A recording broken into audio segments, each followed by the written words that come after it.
நான் அந்த பையன தான் கல்யாணம் பண்ணிப்பேன். அதுக்கு நாங்க ஒத்துக்க மாட்டோம்டி. அந்த பையன நீ கல்யாணம் பண்ணிக்கிறதுல எங்களுக்கு யாருக்கும் விருப்பமே இல்ல.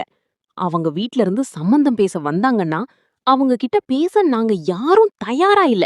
அத தெரிஞ்சுக்கோ நீ மொதல்ல. அப்போ உனக்கு உன் பொண்ணோட விருப்பத்த விட, உன் முடிவும், உன்னோட பிடிவாதமும் தான் முக்கியம்ல? ஏம்மா ஏன் இப்படி இருக்க? உன்னோட மத்த 2 பொண்ணுங்களையும் என்ன 2ஆம் தரமாவா கல்யாணம் பண்ணி குடு? ஏன் கேளு? என்ன பேசுற காவேரி நீ? எதுக்கு இப்ப இந்த அவசர முடிவு? நீங்க எல்லாரும் தானே என்ன கல்யாணம் பண்ணிக்க சொல்லி அவசரப்படுத்துனீங்க. ஆனா நான் எடுத்திருக்கிற இந்த முடிவு, நல்லா யோசிச்சு, எனக்கு புடிச்ச மாதிரி புத்திசாலித்தனமான ஒரு முடிவா தான் எடுத்திருக்கேன். யாரு என்னன்னே தெரியாத ஒருத்தன கல்யாணம் பண்ணிக்கிறது தான் புத்திசாலித்தனமா? உன் இஷ்டத்துக்கு யாரையும் நீ கல்யாணம் பண்ணிக்குவ. ஆனா எங்க பேச்ச கேட்டு விஜய் தம்பிய கல்யாணம் பண்ணிக்க மாட்ட. அப்படிதானே? ஆமா, அப்படிதான். இன்னும் எத்தன தடவதாம்மா நான் அத சொல்றது? எனக்கு அந்த பையன தான் புடிச்சிருக்கு. அவங்களெல்லாம் ஒரு நல்ல இடத்துல, நல்ல மாப்பிள்ளைக்கு, அவங்களுக்கு புடிச்ச மாதிரியான ஒருத்தருக்கு தான கல்யாணம் பண்ணி குடுத்த. அப்புறம் ஏம்மா என்ன மட்டும் ஏற்கனவே கல்யாணமான ஒருத்தருக்கு கட்டி வைக்கணும்னு நெனைக்கிற? உலகத்துல எந்த அம்மாவும் தான் பொண்ணுக்கு இந்த மாதிரி ஒரு விஷயத்த பண்ணணும்னு நெனைக்கவே மாட்டாங்கம்மா. ஏய் காவேரி, ஆனா நீ இத பண்ற பாத்தியா? அதாம்மா எனக்கு கஷ்டமா இருக்கு. எங்க அப்பா மட்டும் இப்ப என் கூட இருந்திருந்தா, கண்டிப்பா இதெல்லாம் பாத்துட்டு சும்மா இருந்திருக்க மாட்டாரு. எனக்கு புடிச்ச மாதிரி ஒரு நல்ல மாப்பிள்ளைய பாத்து ஜாம் ஜாமுன்னு கல்யாணம் பண்ணி வச்சிருப்பாரு. ஆனா உனக்கு அந்த மனசு வரலல்ல? நான் மறுபடியும் சொல்றேன். எனக்கு அந்த பையன தான் புடிச்சிருக்கு. நான் அவன தான் கல்யாணம் பண்ணிப்பேன். நாளைக்கு அவங்க வீட்ல இருந்து சம்மந்தம் பேசுறதுக்கு இங்க வந்தாலும், என்னோட விருப்பத்த மதிச்சு, நீங்களும் அதுக்கு சம்மதம் சொல்லுவீங்கன்னு நான் நம்புறேன். என்ன என்னவா இப்படி பேசிட்டு போறா? எப்படி பேசிட்டு போறான்னு பாத்தீங்களா? அத்த, காவேரி அவசரப்பட்டு இப்படியெல்லாம் செஞ்சிருக்க கூடாதுதான். ஒரு விதத்துல நம்மளோட வற்புறுத்தலும், நாம அவள கல்யாணத்துக்கு அவசரப்படுத்துறதும் தான் அவள இப்படி ஒரு முடிவ எடுக்க வச்சிருக்கு. இந்த மாதிரி நேரத்துல நாம அவகிட்ட வார்த்தைக்கு வார்த்தை பதில் பேசிட்டு இருந்தா, அது இன்னும் அவ கோவத்த அதிகப்படுத்தும் அத்த. நாளைக்கு அவங்க வரதான் சொன்னால, வரட்டும். பாத்துக்கலாம் அத்த. கமான். டேய் டேய், என்னடா இன்னும் தூங்கலையே நீ? தூக்கம் வரலப்பா.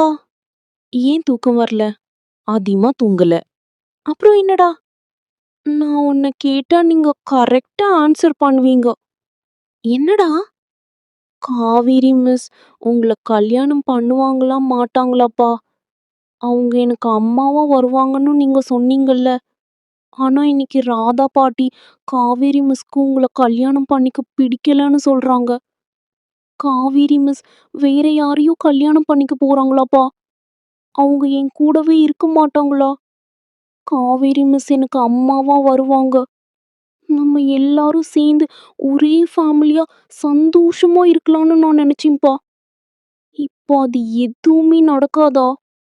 காவேரி மிஸ்ஸ புடிச்சிருக்குலப்பா. அப்போ ஏன் மிஸ்ஸுக்கு உங்கள புடிக்கல? எல்லாருக்கும் நம்மள புடிச்சிருக்கணும்னு அவசியம் இல்லடா அம்மு. ஒருத்தர புடிக்கிறதும், புடிக்காம இருக்கிறதும் அவங்க அவங்களோட தனிப்பட்ட விருப்பம். இதுல உனக்கு என்ன, கண்டிப்பா புடிச்சே ஆகணும்னு யாரையும் கட்டாயப்படுத்தலாம் முடியாது. அப்படி கட்டாயப்படுத்தி, சம்மதிக்க வச்சு, கல்யாணம் பண்ணி சேர்ந்து வாழ்ற வாழ்க்கை கண்டிப்பா சந்தோஷமாலாம் இருக்காது. நீ எதுவும் இத பத்திலாம் பேசிட்டு இருக்காத. லைஃப்ல நாம எந்த விஷயத்திலயுமே எக்ஸ்பெக்டேஷன் இல்லாம இருந்தாதான் நல்லது. இத இந்த சின்ன வயசுல இருந்தே நீ பழகிக்க. டைம் 11:00 ஆகுது பாரு. லேட் ஆயிடுச்சு. தூங்கிரணும். சரியா? வாங்க படுங்க. அம்மா, சாம்பார்மா. அம்மா, நீங்க இத வச்சிருங்கம்மா. சாப்பிடுடா. தட்டுல வச்சது அப்படியே இருக்கு. சாப்பிடு. வானாம் தாத்தா. ஏன் பசிக்கல? அம்மு, நீ நைட்டே ஒழுங்கா சாப்பிடல. இப்பவும் பசிக்கலனா எப்படிம்மா? நீ ஒழுங்கா சாப்பிடுறியா? இல்ல உங்க அப்பாட்ட சொல்லட்டுமா? அதான் பசிக்கலன்னு சொல்றேன்ல. நான் அப்புறமா சாப்பிட்டுக்கிறேன். மணி 8 ஆயிடுச்சுமா. இதுக்கு மேல எப்ப சாப்பிடுவ? நான் தான் அப்புறம் சாப்பிடுறேன்னு சொல்றேன்ல. ராதா, அவ தான் பசி இல்லன்னு